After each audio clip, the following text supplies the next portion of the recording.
दोस्तों, कोलकाता के आर्जिकल medical hospital में जो लेडी डॉक्टरनी के साथ में रेप और कत्ल हुआ है, उसका जो मुजरिम है यानी कि संजय राय, उसके खिलाफ सीबीआई ने एक नया खुलासा किया है, जिसे जानने के बाद हर कोई हैरान हो गया। इस खुलासे को जानने के बाद लोगों को यकीन हो गया कि वाकई में जो इस घटना को अंजाम दिया वो संजय राय है और इसके साथ में और भी लोग शामिल हो सकते हैं। दोस्तों, जो हॉस्पिटल का सीसीटीवी कैमरा है उसमें भी संजय राय रिकॉर्ड हो चुका है। जो सीसीटीवी कैमरे है उसमें भी संजय राय का चेहरा नज़र आ रहा है, यानी कि जो हॉस्पिटल है उसमें आधी रात के समय जो संजय राय होता है वो घूमता हुआ नजर आया है। दोस्तों, क्या है ये खुलासा? कहानी को पूरा जानने के लिए वीडियो में लास्ट तक बने रहें। हेलो दोस्तों, स्वागत है आपका मेरे यूट्यूब चैनल में। अगर आप चैनल पर नए हो तो प्लीज़ चैनल को सब्सक्राइब करें और इस वीडियो को ज़्यादा से ज़्यादा शेयर ज़रूर करें। दोस्तों, जो लेडी डॉक्टर नहीं है इसका खुलासा हम पहले भी कर चुके हैं कि क्या क्या इसके साथ में हुआ था और संजय राय ने इसके साथ में क्या क्या किया था। दरअसल जो संजय राय होता है वो आधी रात के समय हॉस्पिटल में नज़र आता है।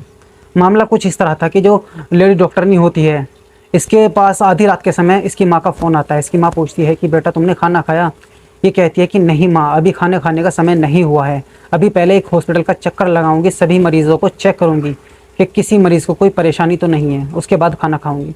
इसकी माँ ये बात करने के बाद कहती है कि ठीक है बेटा, अपना काम ख़त्म करने के बाद खाना खा लेना और उसके बाद आराम कर लेना। ये जो लेडी डॉक्टरनी होती है पूरे हॉस्पिटल का चक्कर लगाती है और पूरे हॉस्पिटल का चक्कर लगाने के बाद जो इसके 2 जूनियर स्टाफ होते हैं उनसे आकर मिलती है, उनसे पूछती है कि क्या तुमने खाना खाया?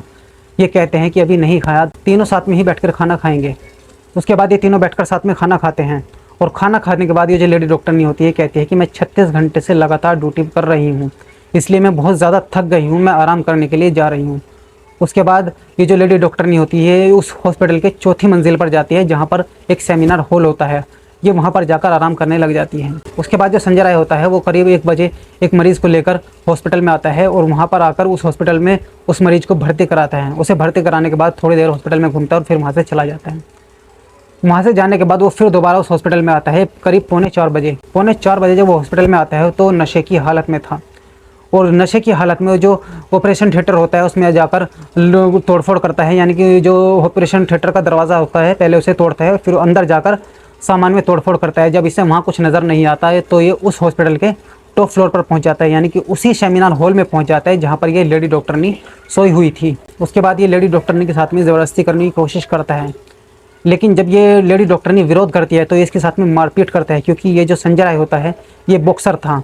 ये जो लेडी डॉक्टरनी होती है इसके सामने बेबस हो जाती है, कुछ नहीं कर पाती।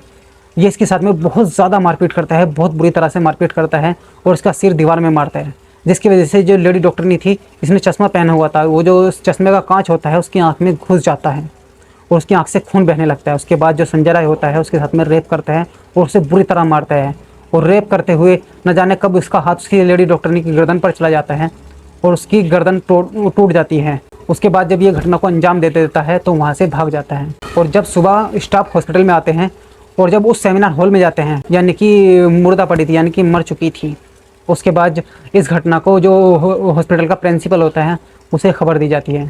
हॉस्पिटल का प्रिंसिपल आता है और जब ये आता है तो इसके जो लेडी डॉक्टर ने इसके घर वालों को फ़ोन करता है। जो इसकी माँ होती है फ़ोन उठाती है, उससे कहता है कि आपकी बेटी है, बीमार है, आप जल्दी से हॉस्पिटल में आ जाओ। ये हॉस्पिटल पहुंचे ही नहीं थे कि दोबारा इनके पास फ़ोन जाता है और उनसे कहा जाता है कि जो आपकी बेटी है उसने अपनी ज़िंदगी को ख़त्म कर लिया है, यानी कि उसने आत्महत्या कर ली है। ये सुनने के बाद घर वाले परेशान हो जाते हैं, रोने लगते हैं, बिलखने लगते हैं और जल्दी में हॉस्पिटल पहुँचते हैं। और जब हॉस्पिटल में पहुँचते हैं और जो लड़की का बाप होता है जब ये अपनी बेटी को देखता है तो इसकी रूह काँप जाती है। तो इसकी बेटी होती है बिना कपड़ों के मरी हुई पड़ी थी, यानी कि इसे मार दिया गया था। ये परेशान हो जाता है और रोने लगता है, बिलखने लगता है और जो हॉस्पिटल का स्टाफ होता है उससे पूछता है कि आखिर ऐसा कैसे हो सकता है?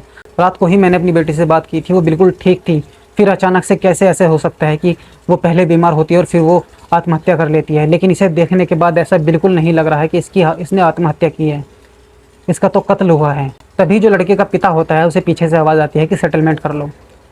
लड़की का बाप पीछे देखता है और सोचने लगता है कि किस बात का सेटलमेंट। तो ये जो हॉस्पिटल का प्रिंसिपल होता है लड़की के पिता से कहता है कि आपकी बेटी के साथ में जो कुछ भी हुआ है इसका सेटलमेंट कर लो। ये बात अगर बाहर गई तो हमारे हॉस्पिटल की बहुत ज़्यादा बदनामी हो जाएगी। लेकिन जो लड़की का पिता है वो नहीं मानता, वो पुलिस को इन्फॉर्म करता है। मौके पर पुलिस आती है और जो लाश होती है उसको अपने कब्जे में लेती है और उसे पोस्टमार्टम के लिए भिजवा देती हैं। और जब पोस्टमार्टम रिपोर्ट का खुलासा होता है उसे जानने के बाद हर कोई हैरान हो जाता है। दरअसल दोस्तों, उस पोस्टमार्टम रिपोर्ट में लिखा हुआ था कि ये जो लेडी डॉक्टरनी है इसका शरीर का कोई हिस्सा ऐसा नहीं था जहाँ पर इसे चोट ना आई हो। इसकी आँख से भी खून बह रहा था और उसके गर्दन की हड्डी भी टूटी हुई थी और उसके प्राइवेट पार्ट से भी खून बह रहा था लगातार। पोस्टमार्टम रिपोर्ट से पता चलता है जो लेडी डॉक्टर है इसके साथ में रेप हुआ है और बहुत बुरी तरह से इसे मारा पीटा गया है। दोस्तों इस मामले की सीबीआई जांच करती है और कल इस मामले का एक नया खुलासा हुआ है। दोस्तों ये जो संजय राय होता है अपने एक दूसरे साथी के साथ में 8 अगस्त की आधी रात के बाद सोनागाछी एक कोलकाता का रेड लाइट एरिया है वहाँ पर जाता है। जो इसका दूसरा साथी होता है वो वेश्या के कमरे में जाता है और जो संजय राय होता है वो बाहर रास्ते पर खड़ा रहता है। उसके बाद ये दूसरे रेड लाइट एरिया में जाते हैं, वहाँ पर भी सेम घटना होती है, यानी कि जो संजय राय का साथी होता है वो वेश्या के पास जाता है और जो संजय राय होता है वो बाहर रोड पर खड़ा रहता है।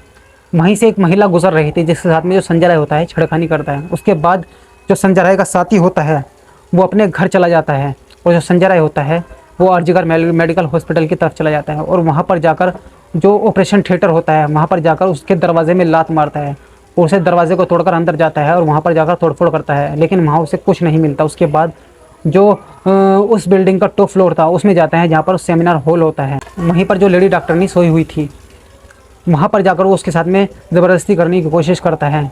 जब वो लेडी डॉक्टरनी मना करती है और विरोध करती है तो उसके साथ में मारपीट करता है और उसे बुरी तरह से मारता है और फिर उसके साथ में रेप करता है और उसे रेप करने के बाद उसे गला दबाकर मार देता है। उसके बाद वो वहाँ से फरार हो जाता है।